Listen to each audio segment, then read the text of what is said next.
No, sorry.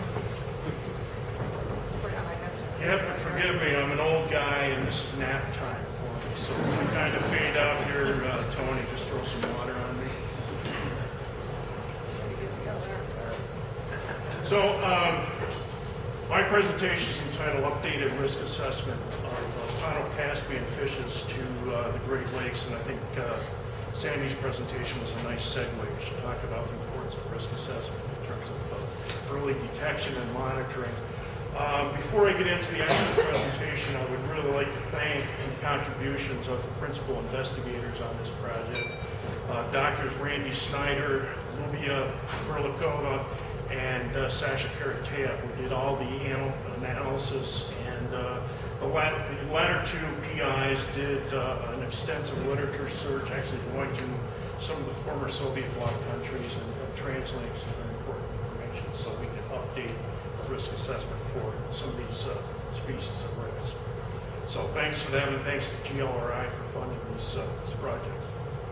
So this presentation is going to be very straightforward. I'm just going to summarize the highlights of their work, and I'll just give you a few of the tidbits, a few of the punchlines. In this study, they identified 10 species of fish from the Ponto-Caspian area that pose significant ecological risks if they are successfully introduced into North America based on a risk assessment model. Now, of those 10 high-risk species, about 4 to 5 of them are viewed as extremely high risk for the simple reason that they have the potential to withstand ballast water exchange, which is pretty significant. Now, whether those are going to be here or not, that's another matter for discussion. And also what I'd like to do is just present some of the preliminary findings looking at potential distribution of a couple of these species in one of the large international shipping ports in the Great Lakes. In this particular instance, it's Duluth, Minnesota. So, as we all know, you've probably seen this slide 100 different times. The Ponto-Caspian area is an incredibly biodiverse region, and it is a source region for a lot of invasive species throughout lots of different places in the world. And suffice it to say, actually a very small proportion of species directly from the Ponto-Caspian area have been transported by ship ballast to North America. The bulk of these source regions of Ponto-Caspian invaders hail from ports in the Baltic and parts of Western Europe. And the insidious thing about these species is through a variety of anthropogenic mechanisms, they were able to escape the Ponto-Caspian area and gain access to a lot of the ports. And hence, this is essentially where a lot of our Ponto-Caspian species are actually coming from. And it's been estimated that this particular region is a source, maybe 65, 70% of all the ballast-borne AIS through the Great Lakes. Now, you've probably all seen this very simple conceptual diagram or model of the process of species invasions.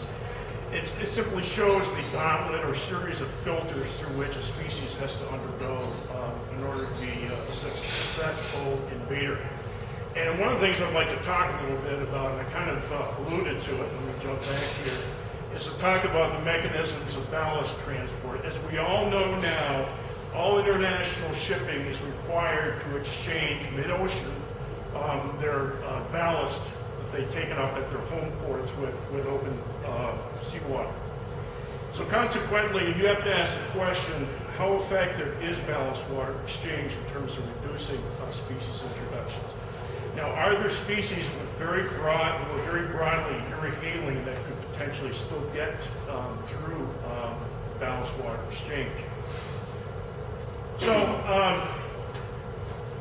let me just go back here for a second. Obviously, this particular conceptual diagram here has been used as a basis for much more sophisticated risk assessment models. And obviously, the important thing that you have to consider here is obtaining important information on various physiological life history parameters that would contribute to success or failure in each one of these filters. So, early attempts at some of the earlier attempts. Actually, we did some good work. Kohler and Lodge back in 2001 did a kind of a seminal groundbreaking effort in terms of developing a risk assessment model for Ponto-Caspian fishes. And they looked at over 112 different species in an effort to try and screen them for potential invasion success, but were only able to collect sufficient information on about 66%, and or actually 66 of them. And this is the reason why. Prior to the early 2000s, there was very little information exchange between the former Soviet bloc countries and North America. And fortunately, because of changes in geopolitics, certainly the way has been paved for more information exchange. So in this particular study, the principal investigators collected information on 42 Ponto-Caspian species and collected information on, from experimental and actual field data on some of these various parameters. And of these 42 species that they screened, 28 of them pose an invasion risk if they are successfully introduced to North America. Now, the potential impacts of these species range from very low to very severe. Now, of those 28 species, 10 of them are believed to pose adverse impacts to the Great Lakes, again, if they were successfully introduced. Now, I wanted to point out that 5 of those species were previously identified in that earlier study back in 2001. This particular study identified 5 new high-risk species. Now, the big question here, again, as I raised earlier, is if you're looking at invasive species in an effort to try and predict what could be a significant threat to the Great Lakes, obviously you have to take into consideration now that ballast water exchange is in effect. So what they were interested in doing is looking at the salinity tolerances in particular of these species, and of these 10, 4 are perhaps capable of surviving ballast water exchange, 4 possibly, and 2 in the green on low risk for ballast transport based on their salinity tolerances. Now, I should point out that 4 of these species have, over their entire life cycle, maximum sustained salinity tolerances exceeding 28 parts per thousand, which certainly is very close to seawater. So what I'm going to do is just talk really briefly about some of these species, but focus primarily on these highest invasion risks, again, based on their high salinity tolerances. So for you ichthyologists in the room, I put this one first because I think it's the most interesting one. This is the black striped pipefish. Again, I wanted to point out that all the species in red are those that are deemed to be high risk for ballast water transport. The black striped pipefish is basically a fresh brackish water cousin of the seahorse. Like the seahorse, it possesses brood pouches that the males have so they can rear their young successfully in a protected environment. They reach about 200 millimeters in size. They like to hang out in submerged macrophyte zones where they are a very serious predator on larval fishes. So certainly, for those of us looking in the St. Lawrence River, this may be something to watch out for. Next is the Black Sea silverside, also called the big scale sand smelt. It is not a smelt. It's actually a close relative of our native silverside. It gets to be about 75 millimeters long, and it forms very dense schools. And where these species have been introduced, they have severely depleted zooplankton populations. Next, there are 3 species of member of the family Clupidae, the herrings. The first species is the Caspian sea kilka, Clupianella caspia, and the actual taxonomic status of this is something I'm not really sure of. It could be either a separate species or a subspecies of the kilka or the Black Sea sprat. The Caspian sea kilka, again, has salinity tolerance of about 28 parts per thousand across its life, all its life stages. However, the kilka, the Black Sea version of it, perhaps the greatest risk is if adults or juveniles are transported in ship ballast. The other life stages can't withstand that.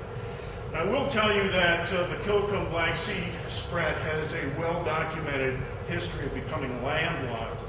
And in some large hydroelectric impoundments, Kuwishep Reservoir,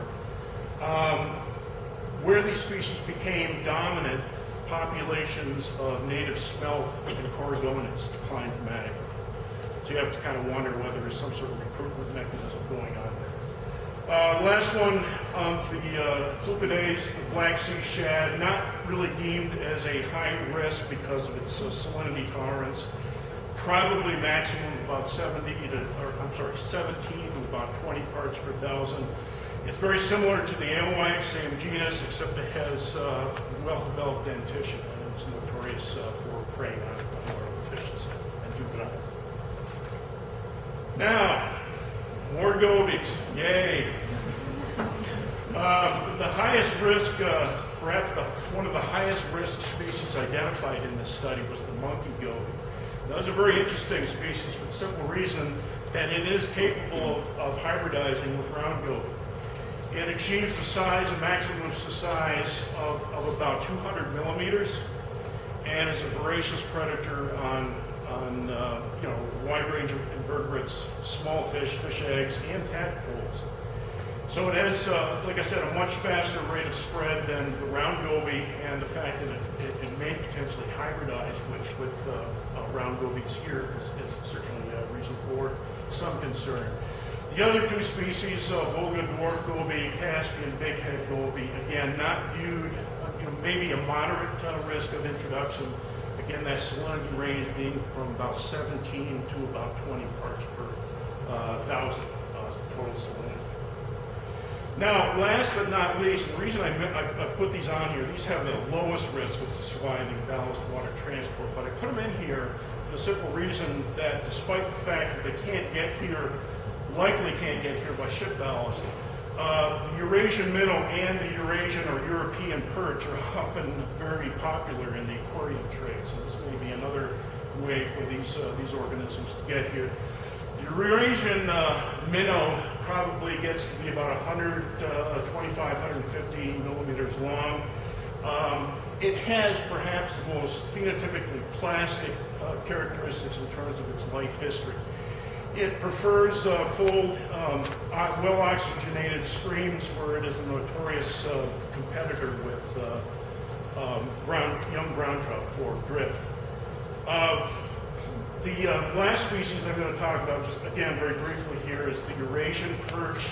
This is a virtual carbon copy, and in fact, I think you'd be very hard-pressed to tell them side by side. And the only way to tell them apart, oops, I'll get the right one yet one of these days, is to look at the arrangement of the dorsal spines. And pterygophores tend to insert farther into the neural processes of the spine, and also this T-shaped pre-dorsal bone also inserts down into the neural spine area.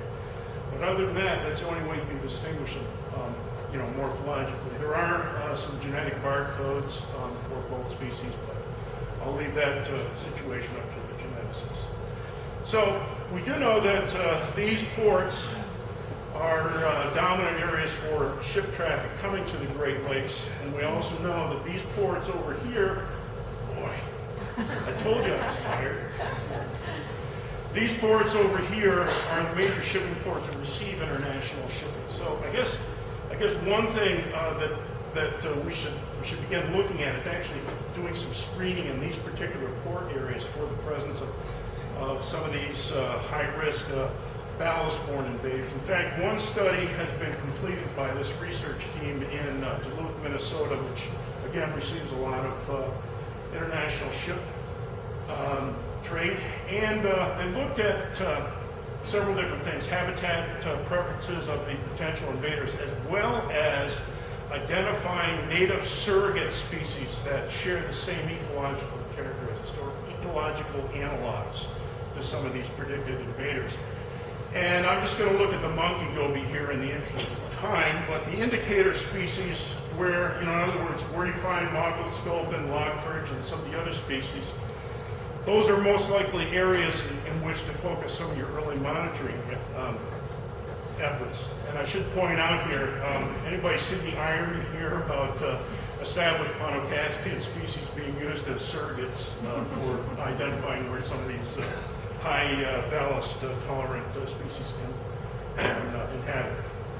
So this is a graphic. This project was funded by US EPA, and it basically did a complete habitat inventory of Duluth Harbor and the St.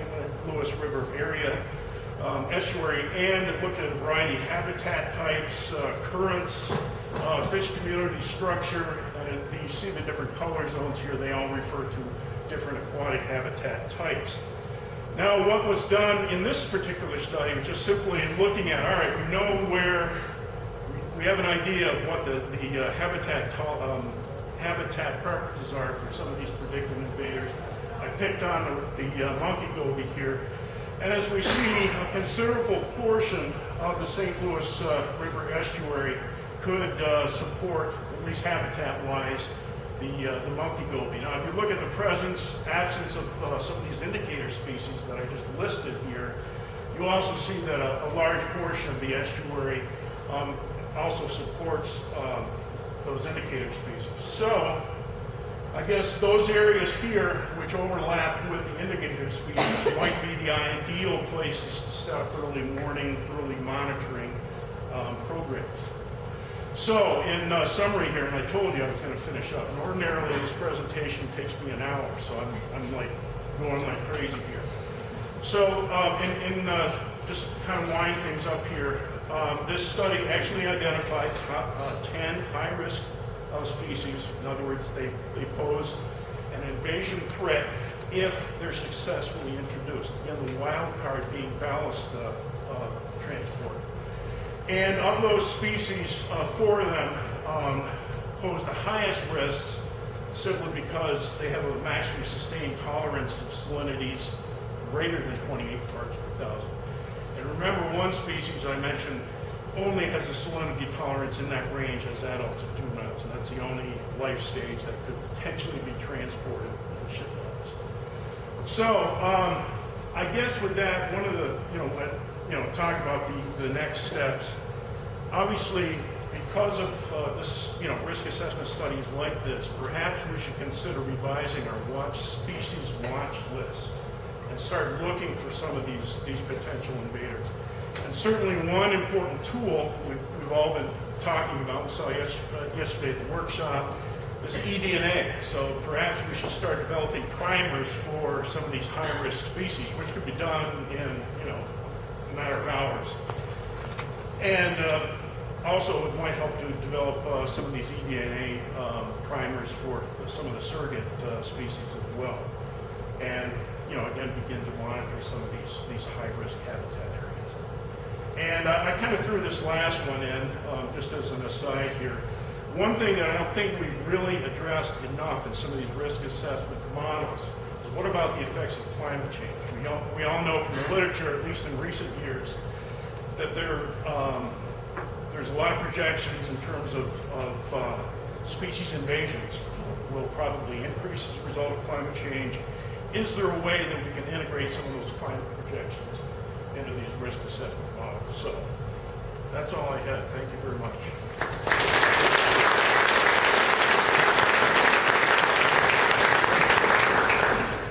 Good time for a question or two, so you're not off the hook yet. Hey, easy on me. I'm tired.